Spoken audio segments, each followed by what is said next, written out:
Hello बेटा जी, कैसे हैं आप सब लोग। होप यू बेटा बहुत अच्छे होंगे और अपने एग्जाम के लिए जबरदस्त तरीके से हार्ड वर्क कर रहे होंगे। और मेरी साइड से भी पूरे एफर्ट्स जारी हैं और मैं आपके लिए डिफरेंट डिफरेंट चैप्टर्स की एमसीक्यू के प्रैक्टिस सेट की वीडियोस और केस स्टडीज के ऊपर डिफरेंट डिफरेंट वीडियोस लेकर आ रहा हूँ। और बेटा जी, मेरी पूरी कोशिश है कि मैं एग्जाम से पहले हर चैप्टर को लेकर बहुत सारी वीडियोस बना दूं, सो दैट कि आपको जितने पॉसिबल एमसीक्यूज एग्जाम में पूछे जा सकते हैं और डिफरेंट टाइप की जितनी भी केस स्टडीज आपसे एग्जाम में पूछी जा सकती हैं, उसके ऊपर मैक्सिमम आपको वीडियोस बनाकर देखूं दो, ताकि आप उनको देखकर बहुत सारे इंपॉर्टेंट कंसेप्ट, इंपॉर्टेंट नोट्स बना लें। और जब आप अपने एग्जाम देने जाएं तो आपका स्कोर बेटा जी 40 आउट ऑफ 40 हो। हमारा एक ही गोल है बेटा जी, 40 आउट ऑफ 40। हम लेस देन 1 के लिए कोई कॉम्प्रोमाइज ही नहीं कर रहे हैं। तो हमारा एक ही गोल है 40 आउट ऑफ 40, और इसके लिए हम दिन रात मेहनत करेंगे। में रखते हुए बेटा जी, मैं आज आपके लिए लेकर आया हूं एडमिशन ऑफ ए पार्टनर का प्रैक्टिस सेट नंबर 1। डन बेटा जी। इसके पहले मैंने फंडामेंटल ऑफ पार्टनरशिप, शेयर्स, इसके अलावा change in profit sharing ratio, in chapters के ऊपर भी बहुत सारे प्रैक्टिस सेट्स बनाए हैं। अगर आपने वो वीडियोस नहीं देखे हैं, वो केस स्टडीज के वीडियोस नहीं देखे हैं, तो बेटा जी वो मेरे चैनल की प्लेलिस्ट में आपको एक ही जगह पे मिल जाएंगे, जिनसे बेटा जी आप उन एमसीक्यूज के प्रैक्टिस सेट की प्रैक्टिस कर सकते हैं। और जो केस स्टडीज हैं बेटा जी, उनको ये वीडियो से अपने नोट्स बना सकते हैं। तो चलिए बेटा जी, आज का वीडियो स्टार्ट करेंगे और आज के वीडियो में हम लोग एडमिशन ऑफ ए पार्टनर का प्रैक्टिस सेट नंबर 1 करेंगे। बेटा जी, इस प्रैक्टिस सेट में जो भी क्वेश्चन है वो सारे के सारे सीबीएसई साइट की साइट से गिवन है। तो ये सारे सीबीएसई बोर्ड ने अपनी वेबसाइट पर अपने जो उनका ब्लॉक होता है उस ब्लॉक में दिए हुए हैं बेटा जी। तो वहीं से मैंने ये क्वेश्चन पिक किए हैं आपको सिखाने के लिए। तो चलिए बेटा जी स्टार्ट करते हैं। पहला क्वेश्चन दिए, A B and C are partners in a firm, D is admitted as a new partner. Old firm is dissolve, पुरानी फर्म बंद हो गई है। इसके अलावा old firm and old partnership is dissolved. इसके अलावा ओल्ड पार्टनरशिप इज रिकॉन्स्टिट्यूटेड। बेटा जब नया पार्टनर आता है या कोई पार्टनर फर्म छोड़कर जाता है या फिर किसी पार्टनर की डेथ होती है, और ऐसे में जब पार्टनर्स अपना प्रॉफिट शेयरिंग रेशियो चेंज कर लेते हैं, तो बेटा जी जो पुरानी पार्टनरशिप होती है उसको हम रिकॉन्स्टिट्यूट कर देते हैं, यानी कि नए सिरे से दोबारा बनाते हैं। तो बेटा जी इसका सही आंसर है सी। डन। इसलिए हमने आपने बहुत सारी जगह पे पढ़ा होगा रिकॉन्स्टिट्यूशन ऑफ पार्टनरशिप। जब पार्टनर्स का change in profit sharing ratio होता है, जब कोई नया पार्टनर एडमिट होता है, जब रिटायरमेंट होता है किसी पार्टनर का या किसी पार्टनर का डेथ होता है, तो बाकी पार्टनर्स अपने बिजनेस को कंटिन्यू रखते हैं और उसके लिए वो नई पार्टनरशिप डीड बनाते हैं, जिसे हम बोलते हैं reconstitution of partnership deed. Done बेटा जी। तो इसका आंसर है सी। क्वेश्चन नंबर 2 की बात करते हैं बेटा जी। यहां पर दिया हुआ है, eight the time of admission of a new partner, general reserve जो बैलेंस शीट में गिवन होता है उसे हम पार्टनर्स में सभी पार्टनर्स के अकाउंट में ट्रांसफर करते हैं, केवल न्यू पार्टनर के कैपिटल अकाउंट में ट्रांसफर करते हैं, या ओल्ड पार्टनर्स कैपिटल अकाउंट में ट्रांसफर करते हैं। बेटा जो भी बैलेंस शीट में हमें profit and loss, general reserve, जो भी हमें एक्यूमुलेटेड प्रॉफिट बैलेंस शीट में दिए होते हैं, उन्हें हमेशा ओल्ड पार्टनर्स में ओल्ड प्रॉफिट शेयरिंग रेशियो में बांटते हैं बेटा जी। चाहे फिर chapter change in profit sharing ratio हो, या एडमिशन ऑफ ए पार्टनर की बात हो, या रिटायरमेंट ऑफ ए पार्टनर की बात हो, या डेथ ऑफ ए पार्टनर की हो। तो बेटा जी इसका सही आंसर है सी। उसके नेक्स्ट आते हैं बेटा जी क्वेश्चन नंबर 3 पे। On the admission of a new partner, increase in the value of assets is debited to. बेटा जी जब भी एसेट्स की वैल्यू इंक्रीज होती है तो बेटा जी फर्म को फायदा होता है, आपको याद होगा। मान लीजिए बिल्डिंग की वैल्यू बढ़ गई है तो बेटा जी फायदा हो गया है, फायदा होगा तो हमेशा रिवैल्यूएशन अकाउंट को क्रेडिट करेंगे, और जिस चीज से फायदा हुआ है बेटा उस अकाउंट को डेबिट करेंगे। तो ऐसे में अगर बिल्डिंग की वैल्यू बढ़ी है तो मैं एंट्री बनाऊंगा building account debit, building account debit to revaluation account.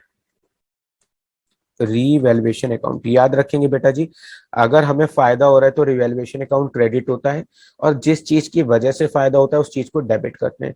ऐसे ही जब लॉस होगा तो रिवैल्यूएशन अकाउंट को डेबिट करेंगे बेटा, और जिस चीज की वजह से लॉस हुआ है उसको अकाउंट को क्रेडिट करेंगे। तो यहाँ पर टीचर ने पूछा है अगर एसेट्स की वैल्यू इंक्रीज हो रही है तो क्या होगा। बेटा अगर एसेट्स की वैल्यू इंक्रीज हो रही है तो कौन से अकाउंट को डेबिट करेंगे, बेटा एसेट्स के अकाउंट को डेबिट करेंगे। तो उसका सही आंसर है बेटा जी बी। क्वेश्चन नंबर बेटा जी 4 पर आते हैं। इसमें लिखा है eight the time of admission of A partner undistributed profit appearing in the balance sheet. बेटा जी जो भी पुराने अनडिस्ट्रीब्यूटेड प्रॉफिट और रिजर्व होते हैं, जिन्हें हम एक्यूमुलेटेड प्रॉफिट एंड रिजर्व भी बोलते हैं, उन्हें हमेशा ओल्ड पार्टनर्स में ओल्ड प्रॉफिट शेयरिंग रेशियो में बांटते हैं। तो बेटा जी यहाँ पर इसका आंसर है old partners in old profit sharing ratio. इसका सही आंसर है बेटा जी ए। क्वेश्चन नंबर 5 पर आते हैं बेटा जी। Z is admitted for 1/4 share. Z को हमने 1/4 पार्ट के लिए अपनी फर्म में एडमिट किया है, जिसके लिए वो 30,000 रुपए का प्रीमियम लेकर आया है। इस प्रीमियम को बेटा जी X और Y पार्टनर्स में हम किस रेशियो में बांटेंगे बेटा जी? सबसे पहली चीज ये बेटा कि जब नया पार्टनर आता है तो नए पार्टनर के आने से सभी पार्टनर्स का प्रॉफिट शेयरिंग रेशियो चेंज हो जाता है और हम फिर से कैलकुलेट करते हैं, जिसे हम बोलते हैं न्यू प्रॉफिट शेयरिंग रेशियो। तो नए पार्टनर के आने से पुराने पार्टनर्स को जो प्रॉफिट शेयरिंग रेशियो होता है बेटा जी वो डिक्रीज हो जाता है, और जितना भी प्रॉफिट शेयरिंग रेशियो पुराने पार्टनर्स का डिक्रीज हुआ होता है उसे हम बोलते हैं सैक्रिफाइसिंग रेशियो। तो नया पार्टनर जो भी प्रीमियम लेकर आता है उसे बेटा जी हमेशा सैक्रिफाइसिंग रेशियो में बांटेंगे, एक्स और वाई में। डन। क्वेश्चन नंबर 6 बेटा जी दिया है on the admission of a new partner the decrease in the value of assets debited to. बेटा जी जब भी हमारी एसेट्स की वैल्यू डिक्रीज होगी, जब भी हमारी एसेट्स की वैल्यू डिक्रीज होगी तो बेटा ये लॉस है, और लॉस होगा तो रिवैल्यूएशन अकाउंट को हमेशा क्या करेंगे? रिवैल्यूएशन अकाउंट को बेटा जी डेबिट करेंगे। फॉर एग्जाम्पल हम 2 मिनट के लिए मान लेते हैं कि मशीन की वैल्यू डिक्रीज हो गई है। अगर मशीन की वैल्यू डिक्रीज होगी तो बताओ बेटा जी ये फायदा है या नुकसान है? सर लॉस है। तो बेटा जी एंट्री बनेगी, लॉस होने पे रिवैल्यूएशन अकाउंट डेबिट होता है और एसेट्स का अकाउंट क्रेडिट होता है। तो बेटा जी यहाँ पर हम किस अकाउंट को डेबिट करेंगे? Revaluation account debit to machine. बेटा जी यहाँ पर देखिए ध्यान से कि ऑप्शन में हमें रिवैल्यूएशन अकाउंट दिया ही नहीं है। टीचर ने पूछा है कौन से अकाउंट को डेबिट करेंगे, तो यहाँ पर बेटा जी हम रिवैल्यूएशन अकाउंट को डेबिट करेंगे, और ऑप्शन में रिवैल्यूएशन अकाउंट नहीं दिया है। तो बेटा याद रखेंगे रिवैल्यूएशन अकाउंट का एक दूसरा नाम होता है जिसे हम P&L एडजस्टमेंट अकाउंट भी बोलते हैं। तो इसका सही आंसर है बेटा जी ए। रिवैल्यूएशन अकाउंट का दूसरा नाम है P&L adjustment account. Question number बेटा जी 7 दिया है general reserve eight the time of admission of a new partner. जब कोई नया पार्टनर फर्म में एडमिट होता है तो जो भी जनरल रिजर्व हमें बैलेंस शीट में दिया होता है उसे ओल्ड पार्टनर्स में ओल्ड प्रॉफिट शेयरिंग रेशियो में क्रेडिट करते हैं बेटा जी। तो इसका सही आंसर है वो हम ओल्ड पार्टनर्स कैपिटल अकाउंट में ट्रांसफर करेंगे। तो इसका सही आंसर है बेटा जी बी। क्वेश्चन नंबर बेटा जी 8 पर आते हैं। ए बी सी पार्टनर है बेटा जी, उनका पुराना रेशियो दिया है 4:3:2। डी एडमिट कर रहा है 1/10 पार्ट के लिए, न्यू रेशियो कैलकुलेट करना है बेटा जी। तो अब न्यू रेशियो कैसे कैलकुलेट करेंगे, आइए बेटा जी कैलकुलेट करके दिखाते हैं। यहाँ पर देखिए बेटा जी ए बी सी है, उनका ओल्ड रेशियो बेटा जी क्वेश्चन में गिवन है 4:3:2, ये उनका रेशियो दिया है। डी एडमिट कर रहा है बेटा जी 1/10 पार्ट के लिए, यहाँ पर मैंने 1/10 लिख लिया। अगर टोटल शेयर मान लीजिए हम मान लेते हैं कि 1 है, तो 1 में से डी ने 1/10 ले लिया, तो बेटा रेस्ट कितना बचेगा? 9/10 बचेगा, और वो किसके लिए बचेगा बेटा जी? ए बी सी के लिए। तो ए बी सी के लिए रेस्ट प्रॉफिट कितना बचा है? 9/10। उसको बेटा जी 9/10 को ए बांटेगा 4/9 के रेशियो में, बी बांटेगा बेटा जी 3/9 के रेशियो में, क्योंकि ओल्ड रेशियो था 4:3:2। तो बेटा जी 9/10 में 4/9 करेंगे, 9/10 में 3/9 करेंगे, 9/10 में 2/9 करेंगे। तो बेटा जी इसके अलावा यहाँ पर जब मैं इसको करता हूँ क्रॉस का निशान होता है तो सीधा मल्टीप्लाई करते हैं, तो यहाँ पर हमारे पास आएगा 36/90, 27/90, 18/90। इसके अलावा इसका शेयर सी का 1/10 है। डिनोमिनेशन बराबर करने के लिए 90 के बराबर लाने के लिए मुझे 9 से मल्टीप्लाई करना पड़ेगा, तो 9/90 हो जाएगा। तो बेटा जी रेशियो हो गया 36, 27, 18 और 9। इसको छोटा करते हैं तो बेटा जी रेशियो हो जाएगा 4:3:2। बेटा जी मैं यहाँ पर ये मानकर चल रहा हूँ कि आपको न्यू रेशियो कैलकुलेट करना आता है। बेटा अगर आपको न्यू रेशियो कैलकुलेट नहीं करना आता और आप सीखना चाहते हो तो मैंने इसके लिए स्पेशली एक वीडियो बनाया है, 20 से 25 मिनट का वो वीडियो है, जिसमें मैंने सारे मेथड से new profit sharing ratio calculate करना सिखाया, और वो वीडियो को लोगों को बहुत पसंद आता है।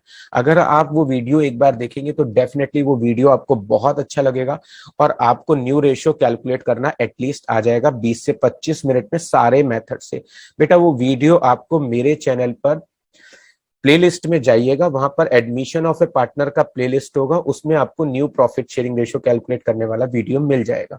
डन। तो यहां पर बेटा जी देख लेते हैं कि इस क्वेश्चन का आंसर क्या है। इस क्वेश्चन का आंसर है बेटा जी सी। अब आते हैं बेटा जी क्वेश्चन नंबर 9 पर। क्वेश्चन नंबर 9 में लिखा है ए बी पार्टनर्स हैं बेटा जी, उनका प्रॉफिट शेयरिंग रेशियो 3:2 दिया हुआ है। और इसके अलावा सी जो है वो 1/3 पार्ट के लिए बेटा जी एंट्री कर रहा है, ये नए पार्टनर का शेयर है। इसके अलावा टीचर चाहता है कि अब मैं न्यू रेशियो कैलकुलेट करके दिखाऊं, तो आइएगा बेटा जी, यहाँ पर देखिए बेटा जी, ए बी है, उनका ओल्ड रेशियो क्या दिया हुआ है, 3:2। सी कितने पार्ट के लिए एंट्री कर रहा है बेटा जी, 1/3 पार्ट के लिए। टोटल शेयर हम मान लेते हैं बेटा जी कितना है, टोटल शेयर 1 है, उसमें से 1/3 सी ने ले लिया, तो रेस्ट कितना बचेगा बेटा जी, 2/3। ये बचेगा बेटा जी ए एंड बी के लिए, याद रखिएगा बेटा जी। डन, ये ए और बी के लिए बचेगा। अब अगर बात करता हूं तो 2/3 में ए का शेयर कितना होगा, 3/5, तो न्यू रेशियो विल बी 6/15। 2/3 में बेटा बी का शेयर होगा 2/5 यानी 4/15। सी का शेयर 1/5 है बेटा जी, 15 के बराबर डिनोमिनेशन लाने के लिए 5 से मल्टीप्लाई करेंगे तो 5/15, 645 बेटा जी क्या हो जाएगा, न्यू रेशियो हो जाएगा। तो देखते हैं कि वो ऑप्शन है कि नहीं है। बेटा जी यहाँ पर ऑप्शन दिया है 645, डी ऑप्शन बेटा जी हमारा आंसर है। क्वेश्चन नंबर 10 पर आते हैं बेटा जी, लिखा है कि एक्स वाई पार्टनर है, इनका रेशियो 1:1 दिया है, जेड एंट्री कर रहा है 1/5 पार्ट के लिए और वो 25,000 रुपए प्रीमियम के लेकर आया है गुडविल के लिए। यहाँ पर टीचर चाहता है कि मैं goodwill of the firm calculate करके दिखाऊं कि फर्म की टोटल गुडविल कितनी आ रही है। बेटा जी यहाँ पर देखेंगे कि जेड जो है 1/5 पार्ट के लिए कितना प्रीमियम लेकर आया है। बेटा जी प्रीमियम लेकर आया है वो 25,000 रुपीज का। अब उसके बेसिस पे बेटा जी मैं टोटल फर्म की गुडविल निकालना चाहता हूँ। तो टोटल गुडविल अगर मैं निकालूंगा कि फर्म की कितनी होगी, तो कैसे निकालेंगे बेटा जी, टोटल गुडविल निकालनी है तो मैं जो भी पैसे वो लेकर आया था, वो 1/5 पार्ट के लिए लेकर आया था, तो इनटू बेटा जी जब इसे मल्टीप्लाई करते हैं तो 5/1 कर देते हैं, तो यहाँ पर टोटल गुडविल आ जाएगी 1,25,000। तो अगर टीचर आपसे पूछता है एग्जाम में total goodwill of the firm बताओ, तो बेटा जी आप आंसर देकर आइएगा डी। डन। क्वेश्चन नंबर 11 बेटा जी, profit and loss on revaluation. जो भी रिवैल्यूएशन के टाइम पर प्रॉफिट और लॉस होता है बेटा जी, उसको ओल्ड पार्टनर्स में, न्यू पार्टनर में, ऑल पार्टनर्स में डिस्ट्रीब्यूट करते हैं, या ऑप्शन है नन ऑफ द अबव। बेटा जी जो भी प्रॉफिट ऑन रिवैल्यूएशन होता है उसे ओल्ड पार्टनर्स में ओल्ड प्रॉफिट शेयरिंग रेशियो में बांटते हैं।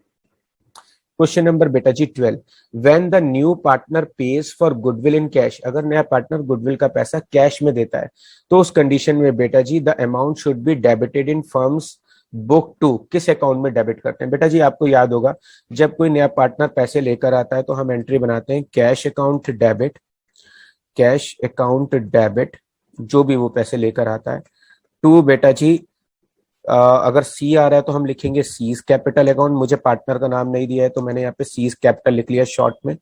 जो भी पैसा बेटा जी वो प्रीमियम के लिए लेकर आता है तो यहाँ पे लिख देंगे to premium for goodwill, premium for goodwill बेटा जी यहाँ पर लिख देंगे। तो बेटा जी यहाँ पर हम किस अकाउंट को डेबिट करते हैं, कैश या बैंक अकाउंट को बेटा जी, तो यहाँ पर हमारा आंसर है बेटा जी कैश अकाउंट, यानी ऑप्शन बी हमारा आंसर है। डन। क्वेश्चन नंबर 13 पर आते हैं बेटा जी, share of goodwill brought in cash by new partner is called.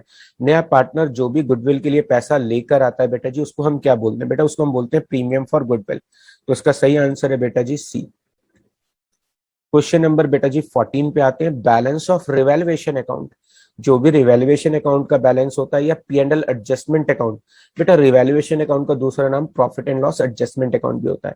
इसे ओल्ड पार्टनर्स में हमेशा ट्रांसफर करते हैं बेटा जी ओल्ड प्रॉफिट शेयरिंग रेशियो में। तो इसका सही आंसर है बेटा जी ए। क्वेश्चन 15 बेटा जी, a new partner may be admitted to a partnership firm. जब कोई नया पार्टनर पार्टनरशिप फर्म में आता है तो without consent of old partners आता है, with the consent of all old partners आता है, with the consent of any one partner आता है, with the consent of 2/3 old partners आता है। बेटा जी इसका सही आंसर है B, with the consent of all old partners. सभी पुराने पार्टनर्स की जब तक सहमति नहीं होगी, परमिशन नहीं मिलेगी, तब तक नया पार्टनर एडमिट नहीं हो सकता।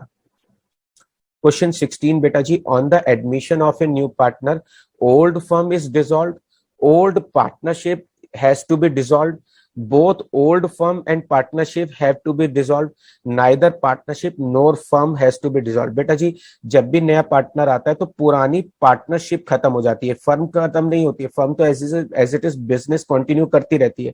जो पुरानी पार्टनरशिप डीड होती है बेटा जी वो कैंसिल हो जाती है, उसके बाद हम एक नई पार्टनरशिप डीड बनाते हैं।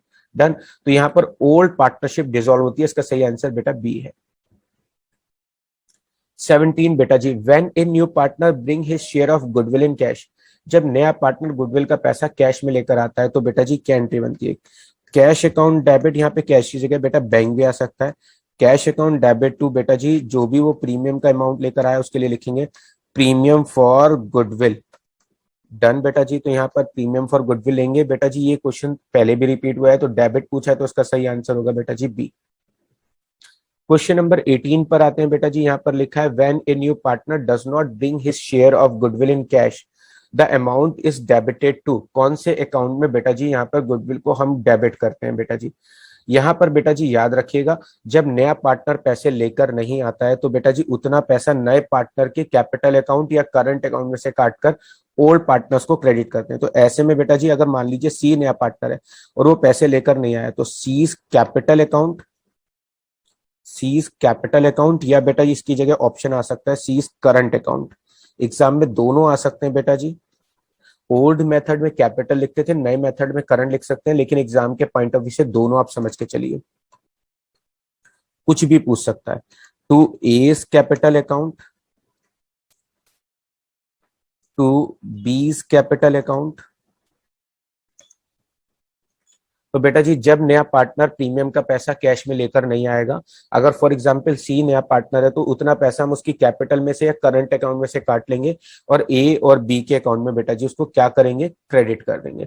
कौन से रेशो में बेटा? सेक्रीफाइसिंग रेशो में। तो यहाँ पर बेटा जी आंसर है कौन से अकाउंट को डेबिट करेंगे? न्यू पार्टनर के कैपिटल अकाउंट या करंट अकाउंट को डेबिट करेंगे। क्वेश्चन नंबर 19 है बेटा जी goodwill brought in cash will be shared by old partners. जो नया पार्टनर प्रीमियम का पैसा या गुडविल का पैसा लाएगा उसे पुराने पार्टनर्स बेटा जी हमेशा सेक्रीफाइसिंग रेशियो में बांटते हैं। क्वेश्चन 20 बेटा जी आपकी स्क्रीन पर है।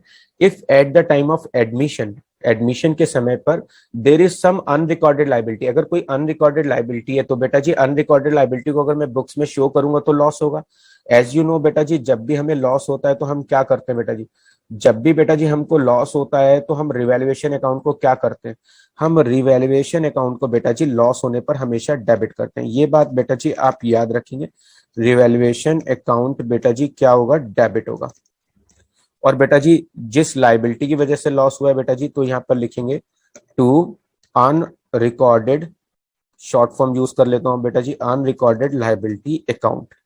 तो बेटा जी ये एंट्री बनेगी हमारी। ऐसे में टीचर ने पूछा है it will be debited to revaluation account, credited to revaluation account, transfer to old partners, transfer to all partner.